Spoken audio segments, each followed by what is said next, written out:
I can't believe that this person would hate me that much. Is there a more despised murderer than Robert Farquharson? To want to murder his own children. He drowned his 3 young sons by driving his car into a dam. Didn't shed a tear. Very egocentric personality. But why then are so many experts now questioning the evidence used to convict him? Would not pass a basic scientific test. That's next on 60 Minutes. What are we to do when science reveals information we don't really want to know? Block our ears and look away, or confront it? This is the challenge in the case of Robert Farquharson. He's one of Australia's most despised criminals. In 2005, supposedly in an act of revenge against his ex-wife, he drowned their 3 young sons by driving his car into a dam. He was convicted of murder for his crimes and sentenced to life in prison. But now new scientific evidence raises serious questions about what really happened. Our joint investigation with The Age and Sydney Morning Herald is not advocating for Farquharson's freedom, rather presenting fresh expert analysis of facts that weren't adequately canvassed at his trials. Tonight we ask you to make up your own minds about whether Robert Farquharson's case needs judicial review.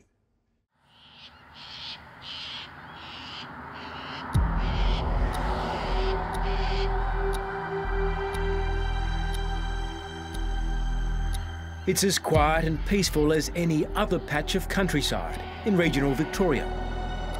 But this unremarkable dam near Winchelsea, an hour and a half from Melbourne, is a place of death and utter tragedy. Everything I did was for them, my whole life. Anyone would tell you about my kids and I'd do anything for them. It was Father's Day 2005 when Robert Farquharson did the unimaginable. He killed his 3 sons, 10-year-old Jay, 7-year-old Tyler and 2-year-old Bailey. How do you feel about what's happened? Pretty shit, Alex. Oh, my life. My world. I wouldn't even go to Queensland for a holiday because they'd miss me and I'd miss them. And then my world.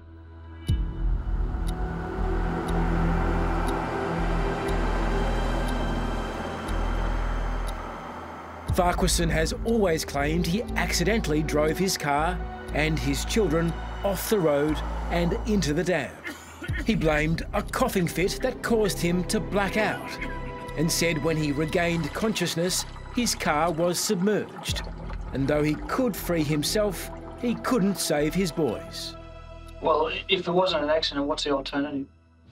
Oh, I don't know, because I couldn't think that way. Well, that's what I'm asking. Yeah, well, I couldn't think that way, mate. Not like that. I'm sorry.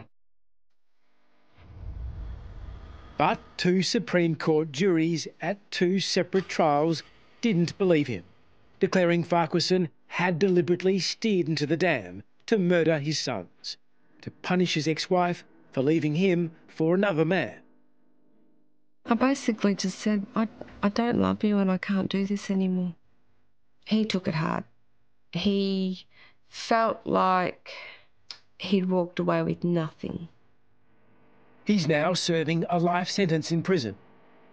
As time's gone by, though, groundbreaking new evidence has emerged, and many believe it's so compelling it could, piece by piece, dismantle the case against him.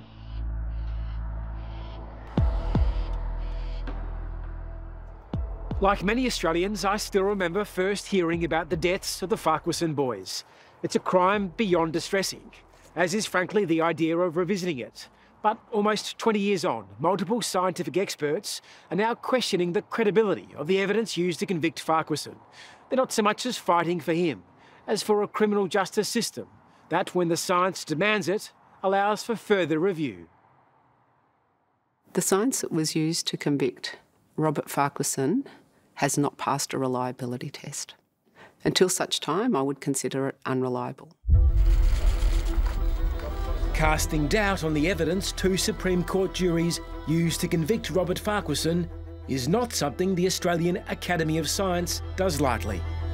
But the head of the nation's peak scientific advisory body, Anna Maria Arabia, is doing just that, because she's so concerned about what she believes are significant shortfalls in this case. We live in a country that has the potential to introduce junk science into our courtrooms and to determine the freedoms of our people. I find that deeply unacceptable. Innocent people do end up in jail, based on what turns out to be flaky, outdated science. It happened to Kathleen Folby. She spent 20 years behind bars for killing her 4 children. But last year, her convictions were quashed after the Academy pushed the New South Wales government to review and ultimately dismiss the flawed science underpinning her prosecution. We were able to show some of the principles that are lacking and some of the practices that are lacking in the justice system. Now Anna Maria is taking the extraordinary step of pushing for a re-examination of the case against Farquharson. And she's not alone.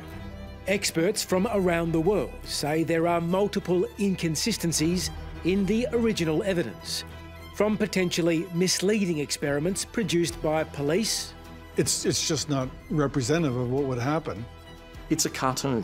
This is Looney Tunes. To medical experts who back up Farquharson's claims of a coughing-induced blackout. This is cough syncope till proved otherwise.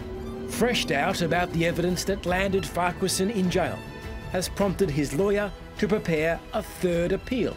We absolutely have an innocent man in prison. And it's led the Academy of Science to call for a new body, independent of the courts, to investigate credible claims of wrongful conviction.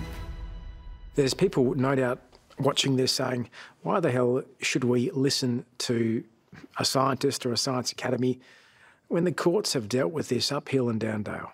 The courts have dealt with this and they have considered the evidence put before them.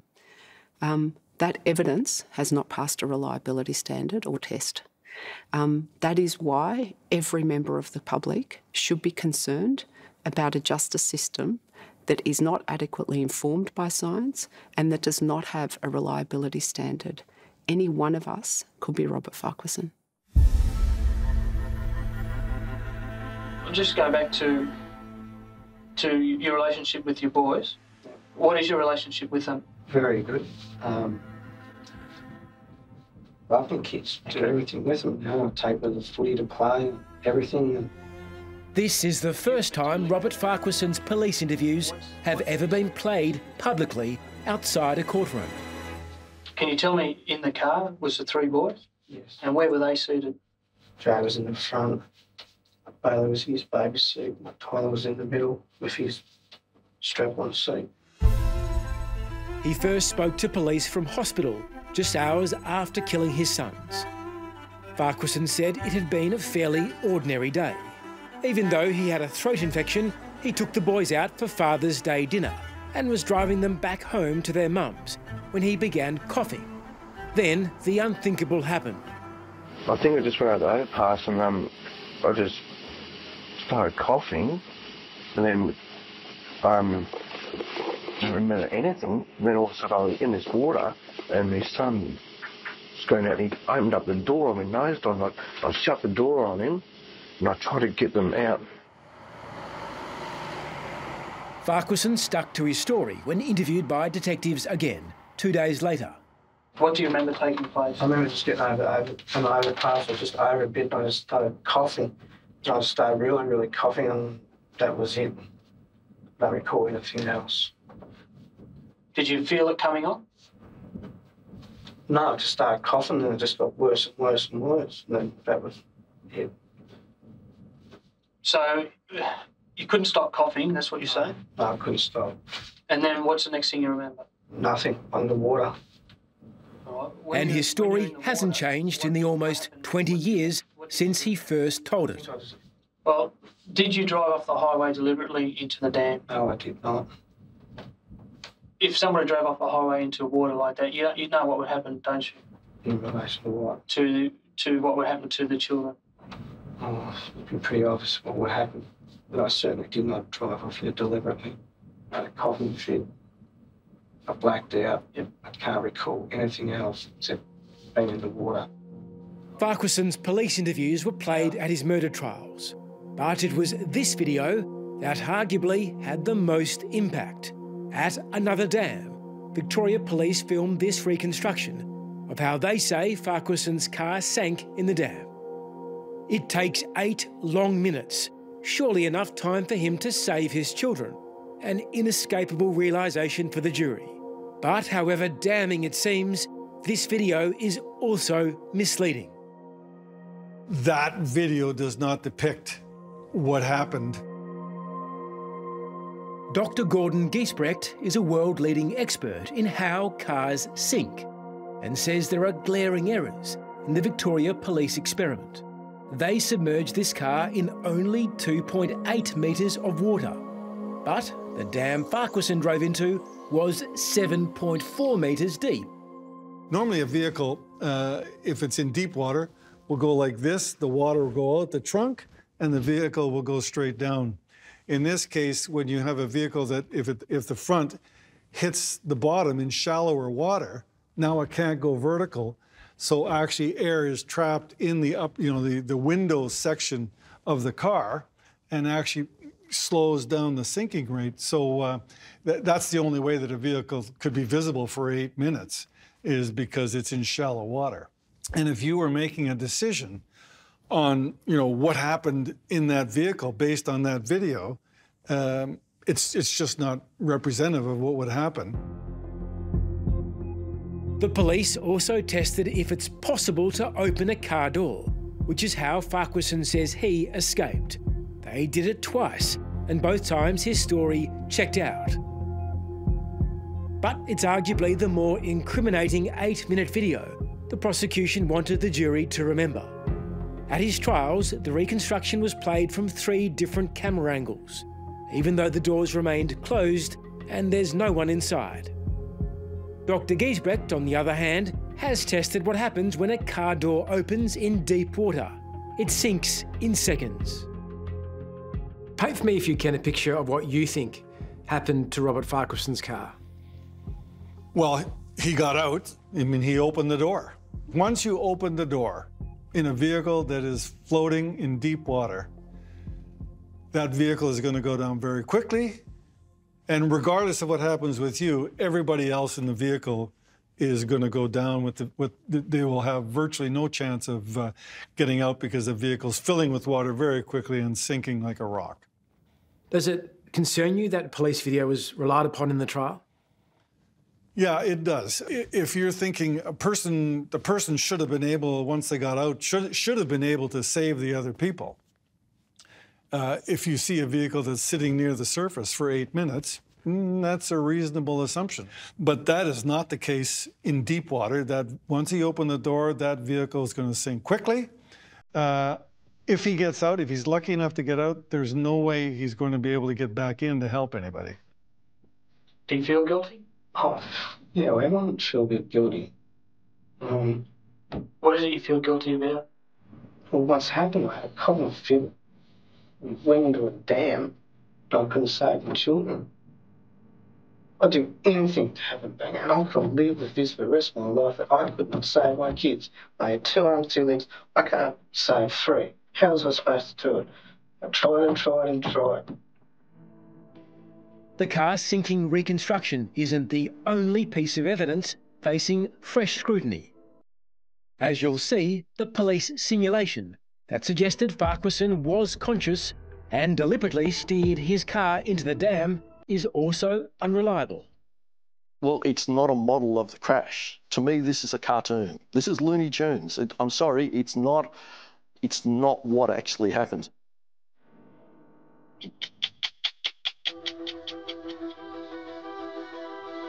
Believe it or not, this is the simulation that initially helped convict Robert Farquharson of murdering his 3 sons, Jay, Tyler and Bailey.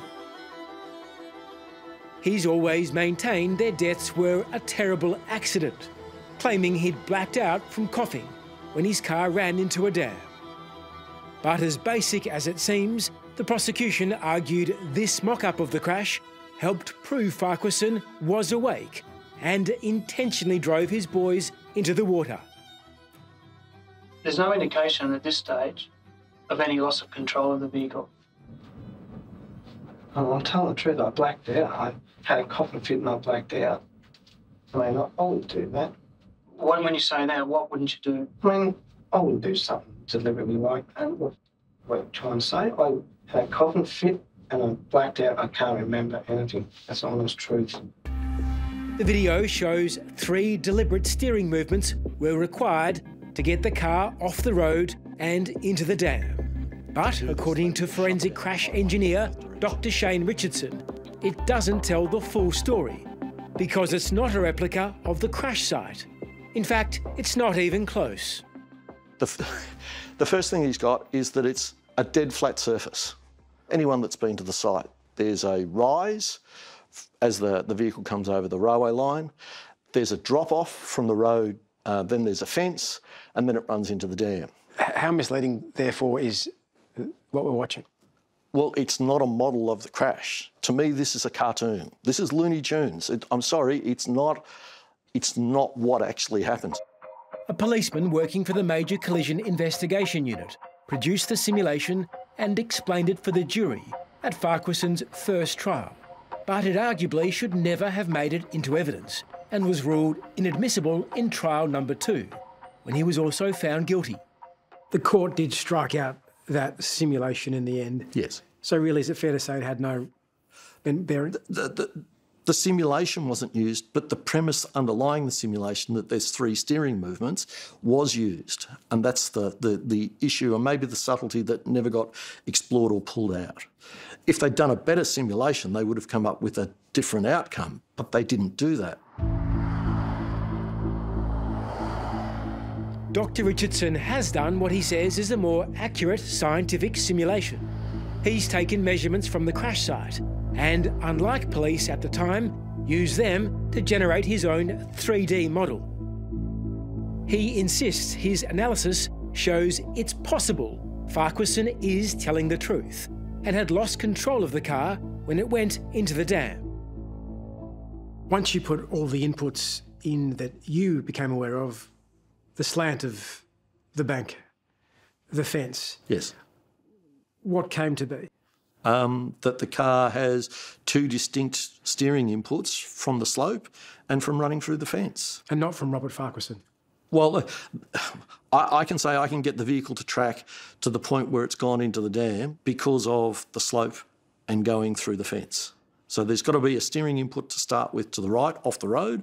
Whether that's a coughing fit, whether that's he's turned it to the right, I can't tell you what that is. But having gone off the road, he may not have had his hands on the steering wheel. If we take your alternate theory as one worth listening to, does it rise to the level of injecting reasonable doubt in this case? Well, I think it's possible. I'm not the one that would make that decision. But nevertheless, you think, at the very least, it should have been put to the jury? Yes. There's not enough evidence to say, I can prove it is this over that. It's just, here are 2 alternatives. It could be either one of these.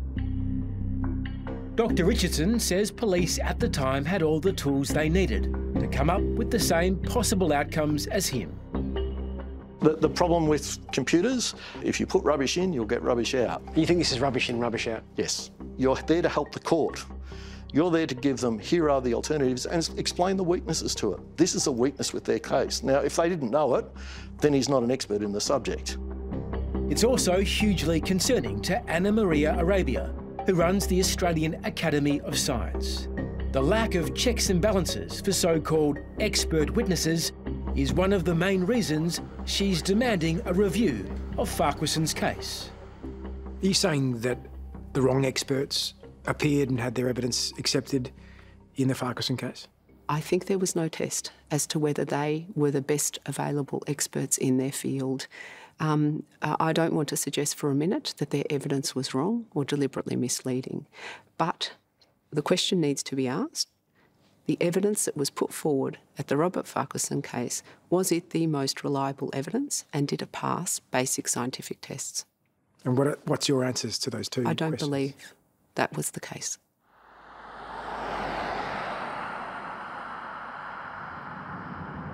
The push is on not just for traffic experts to be independently selected, but medical ones as well. Farquharson's defence relied on the jury believing he'd suffered an episode of cough syncope, behind the wheel. The medical condition involves a person blacking out while coughing, but the prosecution's expert witness, Professor Matthew Norton, said he'd not seen the condition before.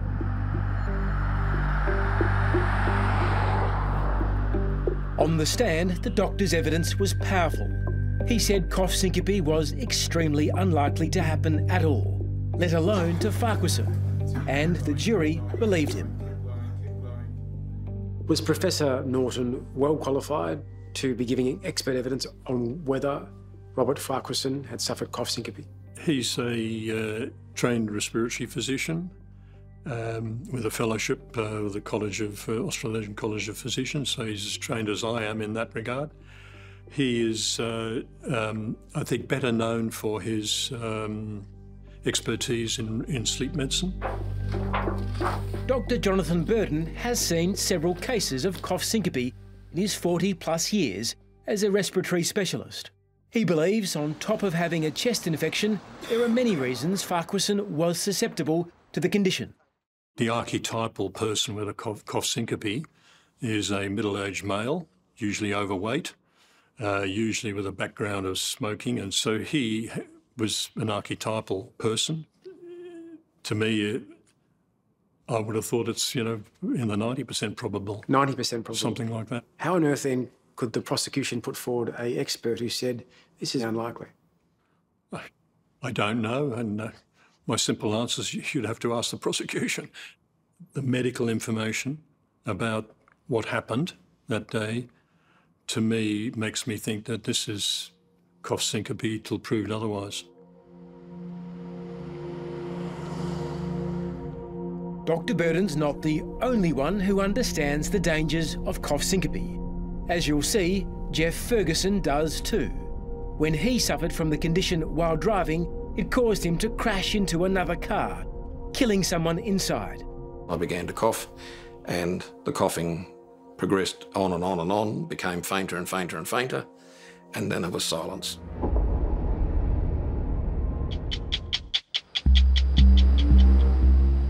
When Robert Farquharson took to the stand at his second trial for murdering his 3 children, he told the same story he's been telling since the night they died. Farquharson insisted a coughing fit caused him to lose consciousness and therefore lose control as he drove Jay, Tyler and Bailey into a dam. But a jury didn't buy it, and he was sentenced to life behind bars. He would be hating it, for sure. It is just a horrible environment to live in. It really is. Jeff Ferguson knows what it's like to be locked up in jail, but the similarities between his life and Robert Farquharson's don't end there. The truck driver was on the road in 2015 when he blacked out from coughing. He crashed into another car, killing someone inside. The impact it's had on me is there every day, and it weighs heavily on me that this family have lost their loved one. When you're unconscious, you're unconscious. So there is not a damn thing you can do about it. Come on, this way. Like Farquharson, Jeff had a chest infection and several other characteristics that made him prone to cough syncope. It's a medical condition that causes blackouts from coughing. I was middle-aged, I was overweight, I was had high blood pressure, or elevated blood pressure. I was an ex-smoker. But unlike Farquharson, Jeff had a witness to corroborate his story. His brother, who was on the phone to him when it happened. He says, then I started to cough. In the course of conversation, I began to cough, and the coughing progressed on and on and on, became fainter and fainter and fainter, and then there was silence. What do you remember happening next? The first clear memory I have is I look up and I see a car coming straight at me. When Jeff faced trial for culpable driving, the prosecution called the same expert who'd given evidence against Robert Farquharson, Professor Matthew Norton. He wasn't keen to speak with us, but the prosecutor relied heavily on his testimony about cough syncope in court. He told the jury, you're not going to fall for that, are you? And all You're not going to fall for that? Yeah, like he was trying to present it as though it wasn't even a thing and it didn't happen, and I was just clutching at straws trying to give an excuse as to why someone was now dead and that I'd been on the wrong side of the road and whatever. That evidence must have been convincing to the jury. Jeff was found guilty of culpable driving causing death and sentenced to almost 8 years in prison. I thought, that's a long time. I'm going to be an old man when I come out. And is your brain screaming, hang on, I'm an innocent man? Yeah, I did. I wanted to yell out, but you've got it wrong. Like, you know, I am innocent. I didn't do this. I couldn't stop it. Yeah, there wasn't a thing I could do about it. But 2 years later, Jeff did do something about it. He appealed and won, with 3 judges ruling the evidence of a coughing fit could not be discarded. Every day, it doesn't matter whether it's a sunny day or it's pouring rain. I'm grateful to be out of the prison environment. The quashing of Jeff's conviction means freedom, but it doesn't alleviate the trauma of accidentally causing another person's death. It's not a guilty feeling, but it's a sensation of guilt that I couldn't prevent what happened to the other man. That is particularly hard to deal with and is a daily thing that I have to combat.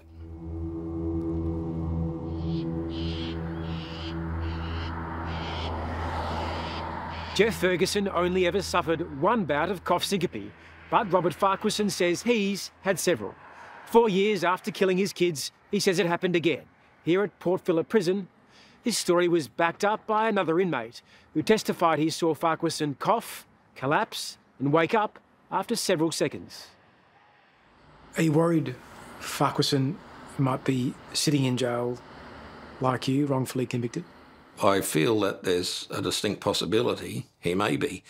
If he has had an episode of cough syncope, I think he must be feeling very betrayed by the justice system up until now and very let down.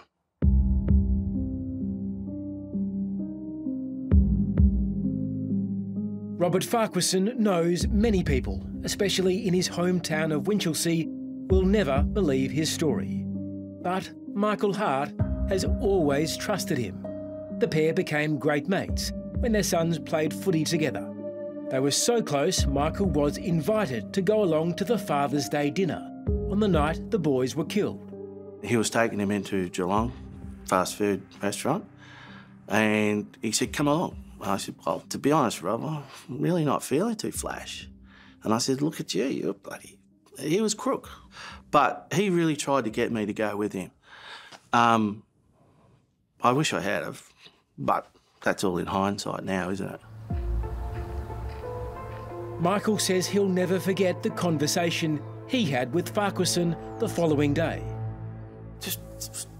I said, is it an accident? Yes, it's an accident. I passed out. I had a coughing fit. And no, he could not lie to me. There's plenty of people out there who would say, what are the chances of Robert Farquharson having a coughing fit so close to a dam that he then runs into? Isn't it much more likely that he killed his 3 boys? Yeah. Oh, well, he was... Obviously, I said he's not well, but I'm not a medical practitioner. He was a dedicated father, and he just did everything for the kids. That was his life, his boys. My son and I grieved for those 3 boys, terribly. And it breaks your heart. It really does. But I wouldn't defend a murderer if I thought that was the case.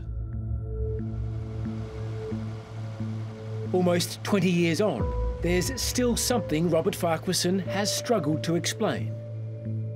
Coming up, what many described as his strange behaviour in the immediate aftermath of his children's deaths. Can I ask one question? Yeah, mate, you can ask a question. I've never ever been in trouble before, so what's the likely scenario for me? The everyday struggle in prison can be draining each day. What keeps me going all these years and the situation I'm in is that I want the truth told, that I would never hurt my boys.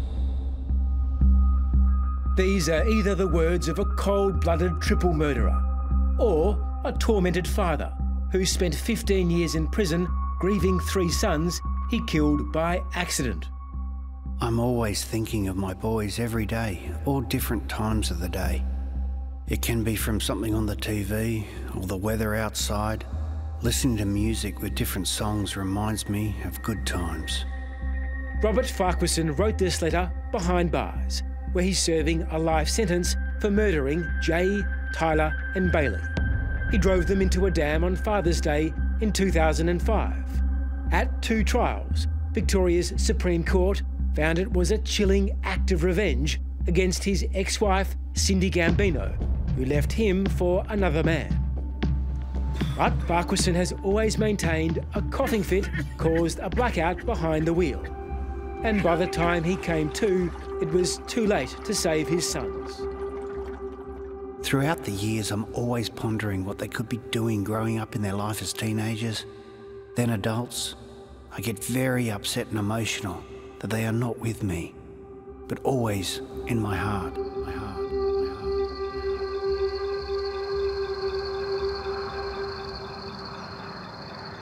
The picture Farquharson now paints of himself is of the heartbroken father, yet this is at odds with how many perceived his actions on the night his sons drowned.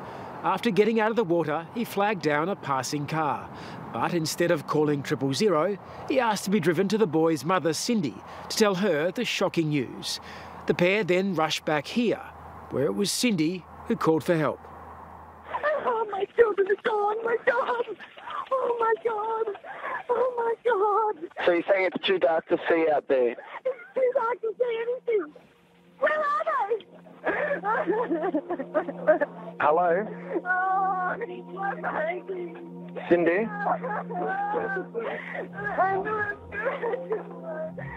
Hello? The court heard while Cindy was hysterical, Farquharson stood off to the side, smoking a cigarette, leaving others to try, in vain, to rescue the boys. The car plunges into the dam. He gets himself out of the car, not his kids first. Well, he doesn't call 000, no tears when the normal person would be sobbing. All these things, aren't they pointing to his guilt? They're all evidence of somebody with, let's say, a very egocentric personality. But I don't think they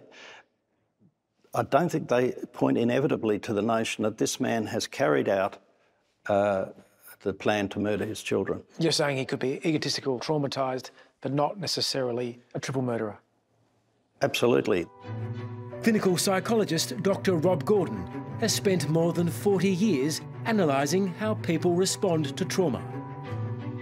And he believes it could be trauma and not guilt.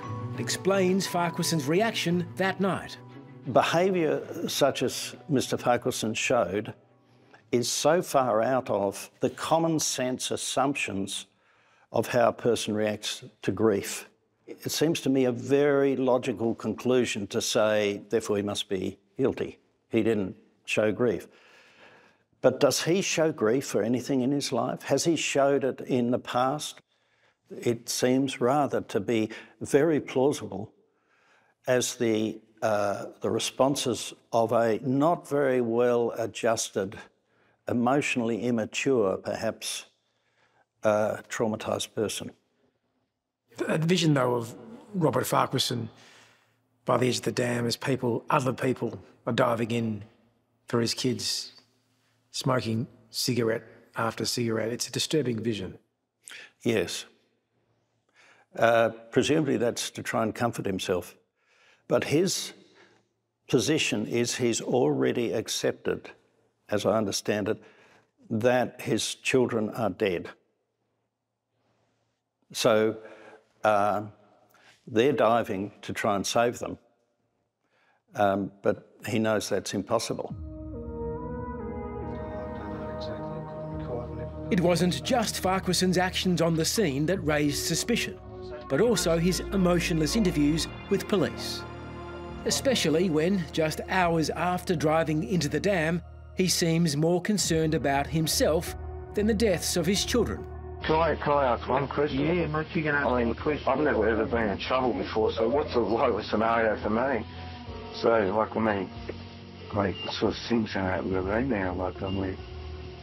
At the moment, mate, we're just trying to find out what happened.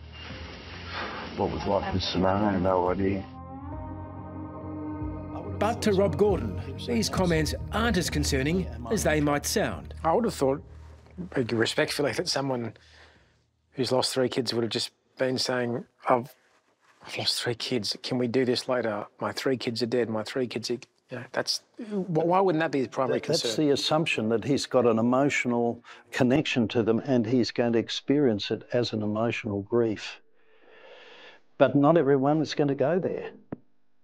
However strange this behaviour might seem, it didn't alarm Farquharson's ex-wife, Cindy. Even after he'd been convicted. In 2007, Cindy told 60 Minutes she still believed he was telling the truth. If there was one person on this earth that I trusted with our children, it was him. Because he was a good dad. He was a loving dad. How do you want the world to see him?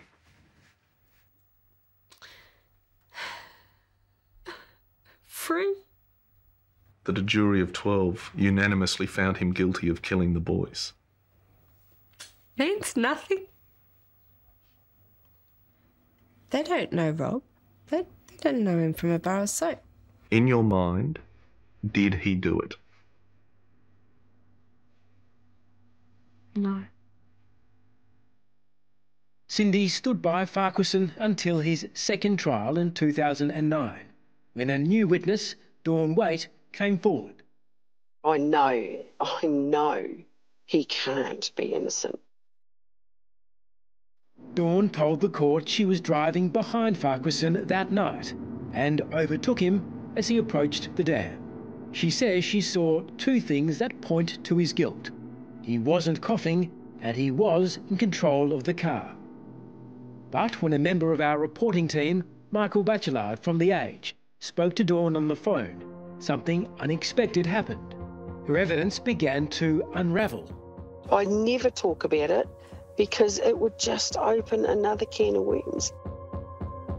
It's not disputed it was between 7 and 7:15 p.m. when Farquharson drove into the dam. But Dawn says at 7:15 she was already half an hour further down the road at a restaurant in Colac. Do you know what time that was that you ordered in Colac? Yeah, I kept the receipt for years. Kept it for years. And that was about... about... like 7:15. There seems to be a discrepancy there if you're in Colac by 7:15. Is there a possibility you're talking about 2 different cars? No, not at all. Okay, well, there seems to be a discrepancy there, though. Yeah, that's true. By this timing, it's impossible for Dawn to have seen Farquharson. She's now unsure of whether her recollection is accurate. It highlights just how fallible memories can be. The same concern exists around another witness, Greg King. He recalled Farquharson told him about 3 months before the accident that he planned to kill his kids to punish his ex-wife. But Greg's story got more detailed each time he told it, his third police statement being far more damning and specific than the first. It's why Anna Maria Arabia from the Australian Academy of Science believes this kind of testimony must be treated with caution. There were 2 witnesses who provided memory evidence in the Farquharson case. In one case, it was provided 4 years after the event. Scientifically, we know that memory evidence is not reliable almost immediately after a case, let alone 4 years later. In the other incidents, that memory evidence changed, as it does. That's what makes memory evidence unreliable. It is prone to be influenced by other sources of information. Sometimes that's media, sometimes that's thinking about the evidence, sometimes that's through questioning.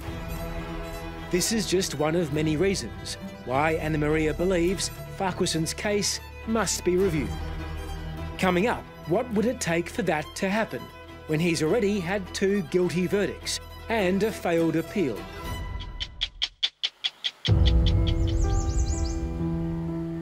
It's been 15 years since Robert Farquharson was jailed for the murders of his 3 children. He drove Jay, Tyler and Bailey into a dam on Father's Day in 2005. Despite 2 trials and 2 guilty verdicts, Farquharson remains adamant it was a horrible accident. And now his lawyer, Luke McMahon, believes he can finally prove it. I think we absolutely have an innocent man in prison. Luke is using what he considers scientific shortfalls in the case against Farquharson to launch another appeal. The solicitor says there's fresh medical evidence to back up his client's claims a coughing fit caused him to black out and accidentally drive his kids into the dam. I would have thought it's, in the 90% probable. 90% probable. Something like that. Serious questions are also being raised about the credibility of simulation videos the prosecution played in court. A video showing it takes 8 minutes for the vehicle to disappear under the water. It's just not representative of what would happen. It's not a model of the crash. To me, this is a cartoon. This is Looney Tunes. I'm sorry, it's not what actually happens. The evidence presented at trial was really very poor and didn't really show anything.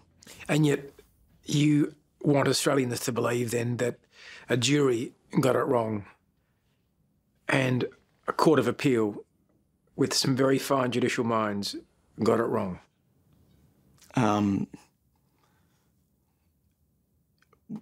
Courts get it wrong. They do get it wrong, and we've seen over and over that they get it wrong. Luke McMahon is one of Farquharson's few visitors in prison.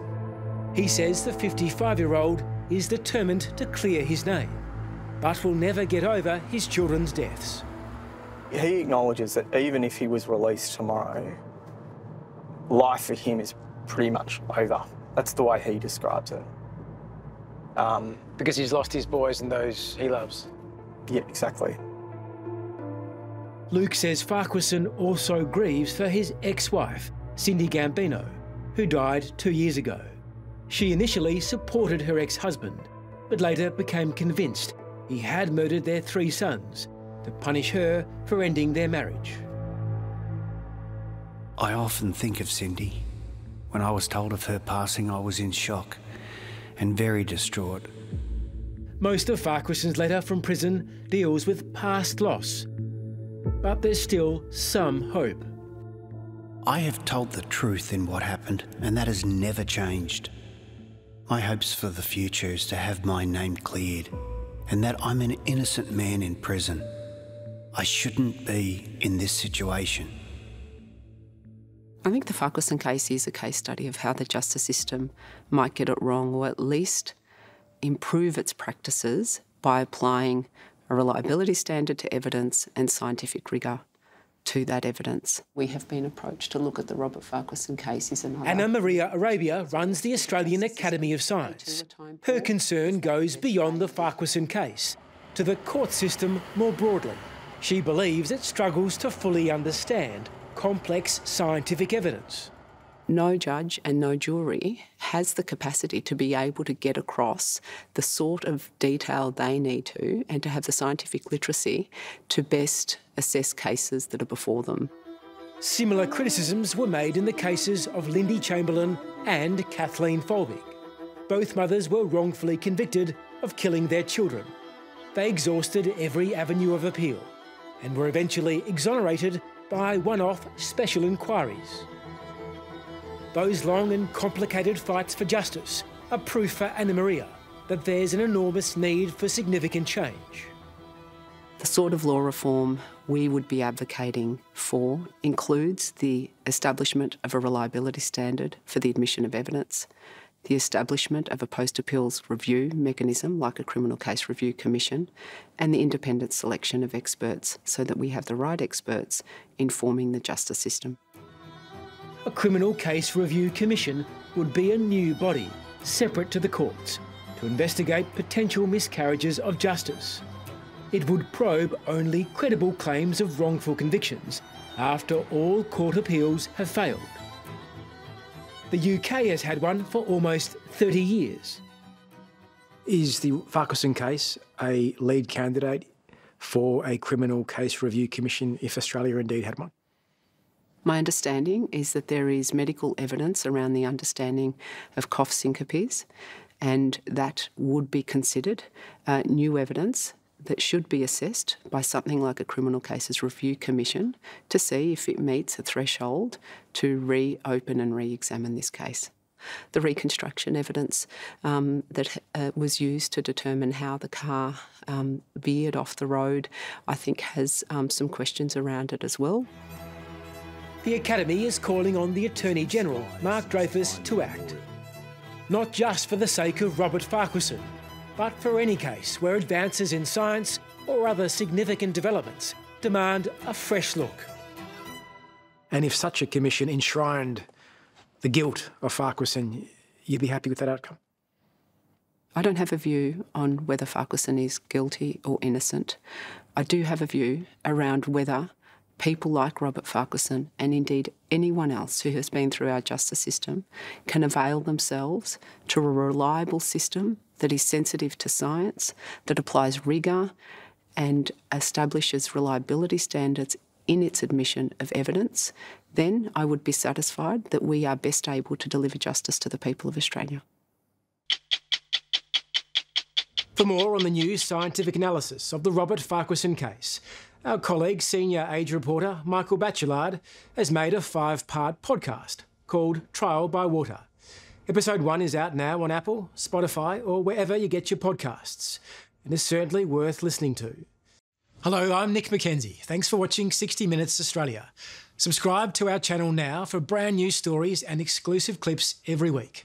And don't miss out on our extra minute segments and full episodes of 60 Minutes on 9now.com.au and the 9Now app.